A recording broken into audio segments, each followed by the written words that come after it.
Hello, ladies, and welcome to Sister Friends Coffee, Tea, and Chat podcast. Every lady knows that there is nothing like a chat with a sister friend that will inspire the rest of your day.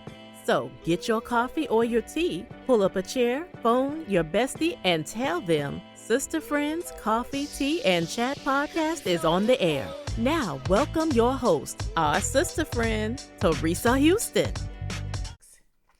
Hello, everybody, and welcome to the podcast. If this is the first time you're joining in with us, I just want to give you a special shout out and let you know I now consider you one of my newest sister friends. So drop me an email or a message right below the podcast and let me know you caught this episode. I'd love to hear what you thought of the show, and I'm excited to have you be a part of our growing sister friend community. Now, to all of my returning sisters, welcome back, ladies. I appreciate every one of you for joining in today. I do not take for granted that you took time out of your day to share a few precious minutes with your sister friend.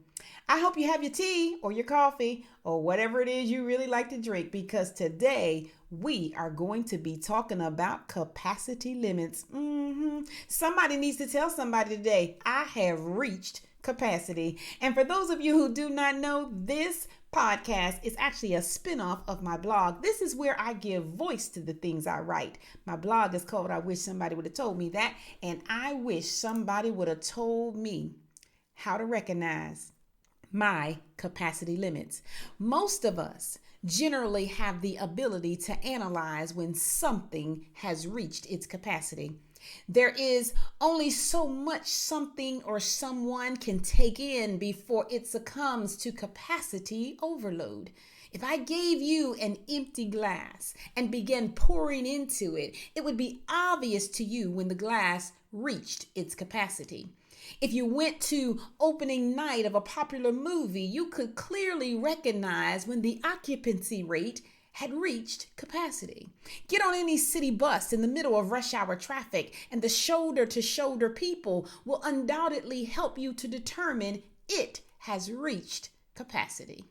Although we don't have a problem recognizing the capacity found in places, other people, or things, we are often unable to see the end of our own limits. And therefore, we consistently overload our mind, body, and soul, allowing it to operate in fatigue, exhaustion, stress, anxiety, and absolute depletion. And we continuously allow others entry into our day and world, although our capacity levels reached -0 days, weeks, and sometimes years ago.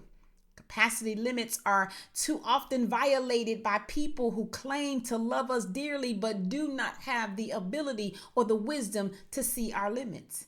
Honestly, it's sometimes our own fault. We are often guilty of not showing or sharing the effects of what pushing our human limits look like on our heart, on us physically, and on us emotionally and mentally.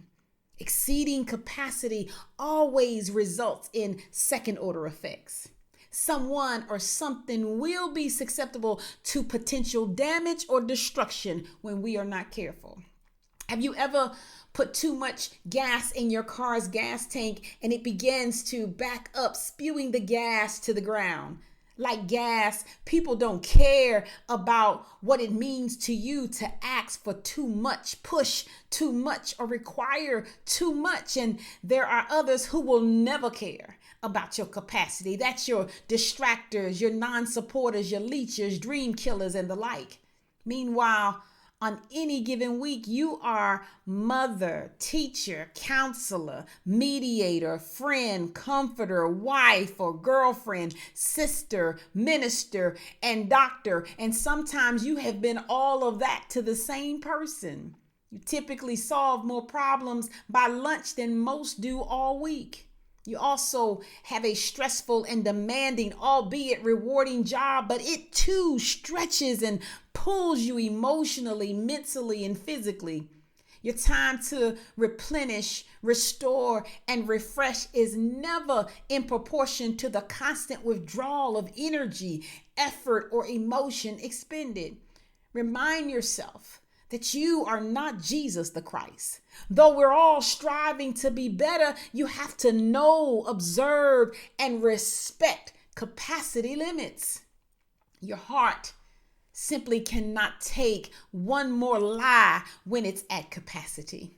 You cannot take one more disappointment when you are at capacity. You cannot endure one more relationship loss or one more broken promise when you have reached capacity. You cannot take one more backstabber girlfriend or tolerate the non-action of a do-nothing baby daddy. You can't handle one more minute of a derelict husband or hear one more promise of marriage from the boyfriend who wants to be treated like a husband but don't respect you enough to make you a wife. When you are at capacity, you cannot take one more of your crazy co-workers' comments or keep calm in one more meeting where your insensitive boss is working passive aggressive tendencies that have become too much for you to handle. When you are at capacity, a doctor's negative report, a loss of a job, the demise of a loved one, or one more call, text, tweet, or Facebook post that contains bad news can be the final thing that takes everything into overload, confirming the fact that you can't handle anything more. You need healing time.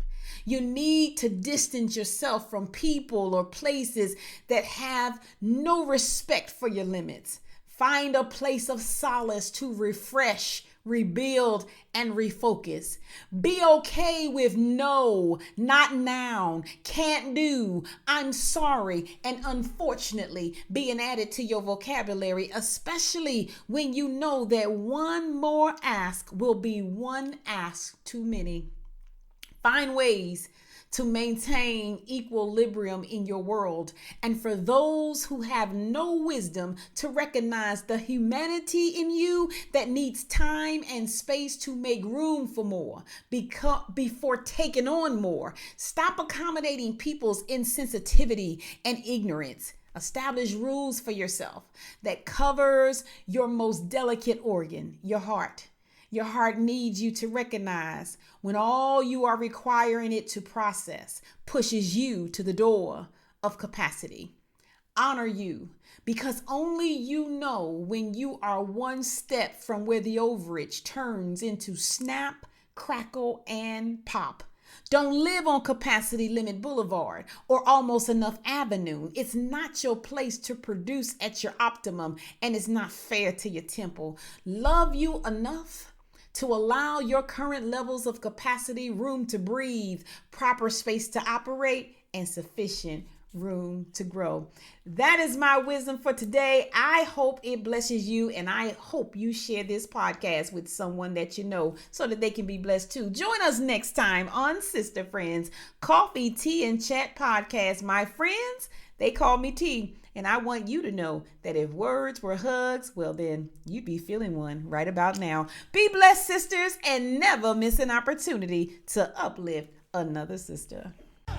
Thanks for listening to this episode of Sister Friends Coffee, Tea, and Chat podcast with your host, Sister Friend Teresa Houston. If you like our show, please encourage another sister friend and share our podcast link. Want to know more about our host?